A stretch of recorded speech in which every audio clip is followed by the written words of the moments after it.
Tell me what's going on in your life, and what is this enemy trying to, what's the stronghold, and what we're getting at. But yes, the unforgiveness, you got to deal with unforgiveness first to make sure that there, and get all those spirits in there that talk to you about. See, the difference between unforgiveness and a spirit of unforgiveness, when the person was sexually abused, so that was forgiving that person. There's a demon that comes in that always talks to you. Don't you remember what that man did? Don't you remember what he did to you there? And that's a spirit of unforgiveness. You got to get that spirit out. And so that one doesn't talk to you no more, because he's there to torment. And once you get that spirit of unforgiveness out, then we move to bitterness. And when we take a person through deliverance for bitterness, it starts in their toes all the way through the whole body. The Bible says that bitterness poisons the whole body. And when you start taking unforgiveness and bitterness and getting people clean and free of this, and then we deal past stubbornness, get past the spirit of stubbornness. And then what happens is when we move past that, we move into a spirit that's called mind control. You get very quickly, you need to get the mind control, because he controls the way a person thinks. Once you start setting a person free from that, like we did that young man that came from Washington State, he was battling, you know what he was battling? He was battling whether or not he believed that he could be saved or a Christian or not. He was absolutely tormented, thinking there's no way that God would forgive him. There's no way that God could set him free, or he just had so many thoughts that was about vulgar thoughts, about cursing God and things like that. That mind control was all in his mind. And having to get that free, setting him free from the mental torment, that mental torment, abuse, getting all of that out of that person, then a person is able now. And many times when you take a person through deliverance for mind control, it's the first time in their life that they've ever had a thought on their own. Wow. Think about what I just said. Demons have been controlling their mind. All the way through. Many people are born with this. Because of the generational curses. All the way down. They're born with this, and they're just messed up.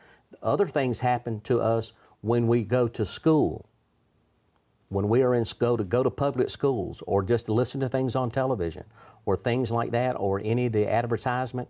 I want y'all to start looking in society how much the octopus is used in advertisement. And it is a mind control thing that is prevalent, that's used in a lot of societies. But again, I say everyone has this, so that where no one's can escape it. You got to go through deliverance of it. Yeah. But it is that, getting that person free.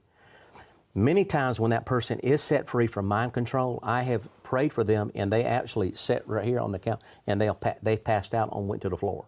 Wow. And that spirit, then the wife's in the room with them, calling that spirit out and everything. And then when they come up, they go, wow, what just happened to me? And that thing would just control their mind.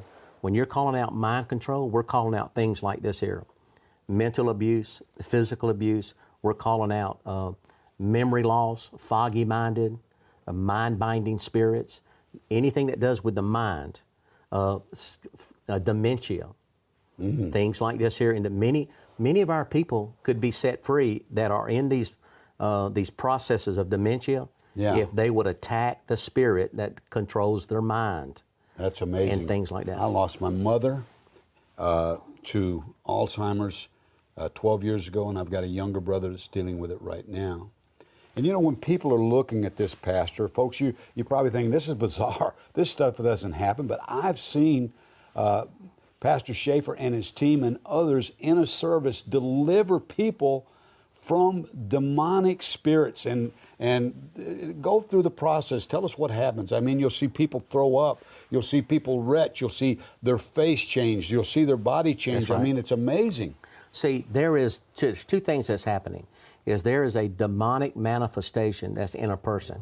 They may feel something moving in their legs, contorting their body. Something like that can be a contortion taking place.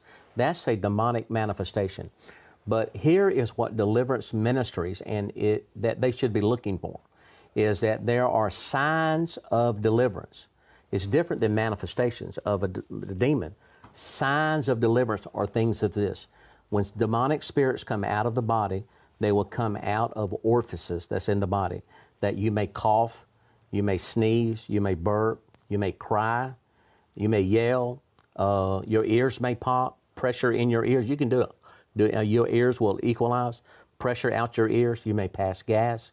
These type things, or spit. Some people just spit. These are all supernatural manifestations of a demonic spirit coming out. So that is what you're looking for. The twisting of the body is the demon contorting the body, rending the body, trying to tear the body. But when you start to cast the spirit out, they come out of these orifices, and that's what we're looking for.